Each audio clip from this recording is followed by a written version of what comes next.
Good morning student. Today we start next topic in class 12 physics, expression for parallel plate capacitor and parallel plate capacitor. So what is parallel plate capacitor? For example, this is two plate.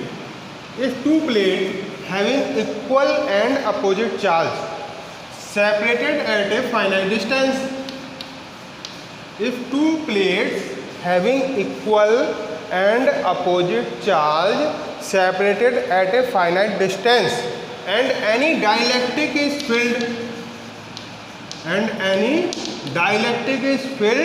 between the plates of capacitor, then this capacitor is known as parallel plate capacitor.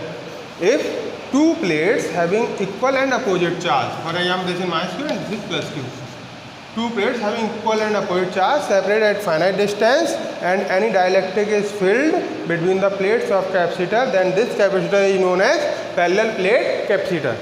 Our next heading is expression for parallel plate capacitor.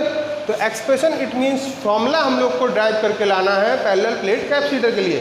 तो C equal to epsilon naught A upon D formula होता है. ठीक है, वो formula हम drive करके लाएंगे. तो इस टाइप से इसमें देखिए जो टोटल E होगा E1 प्लस E2 होगा. ये जो दोनों प्लेट्स हैं इनके बीच में टोटल E होगा, एक तो इस प्लेट के लिए एक इस प्लेट के लिए. तो E equal to E1 plus E2 और E की जो आपने वैल्यू पढ़ी है बेटा वो सिग्मा अपॉन 2 साइलेंट नॉट पढ़ी. तो sigma upon 2 silent not, sigma upon 2 silent not, इनको ऐड करेंगे.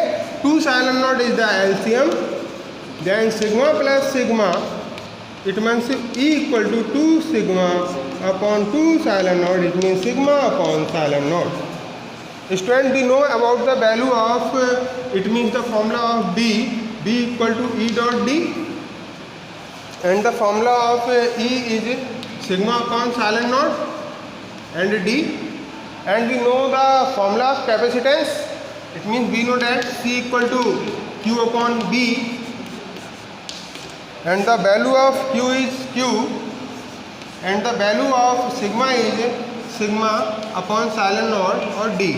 We know that sigma is the surface charge density, and surface charge density sigma equal to Q upon A. Sigma equal to Q upon A. Then we put the value of sigma,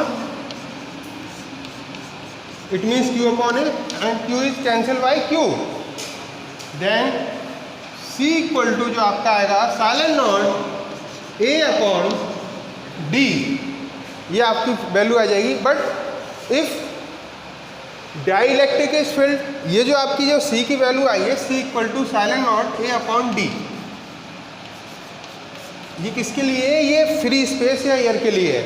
but अब अगर हम दोनों plate के बीच में कोई mediums को fill कर दें तो आपका एक न्यू जो कैपेसिटेंस आ जाएगा C dash equal to K epsilon naught K, यहाँ पे मैं इसको एरो बना के लिख रहा हूँ. C dash equal to K epsilon naught A upon D. अब हमारे पास जो epsilon naught A upon D जो वैल्यू है वो C की है, तो यहाँ पे हम पुट कर देंगे, सॉरी K नहीं आएगा इसमें, C dash equal to K C. तो C डैश इक्वल टू एक क्या आ जाएगा? KC आ जाएगा. इसको देख के आपको लगता होगा कि अगर हम मीडियम्स किसी फिल कर देते हैं किसी भी मीडियम को प्लेट के बीच में, तो कैपेसिटर का कैपेसिटेंस इंक्रीज हो जाएगा. If medium is filled between the plates then capacitance is increase of the capacitor. Thank you student.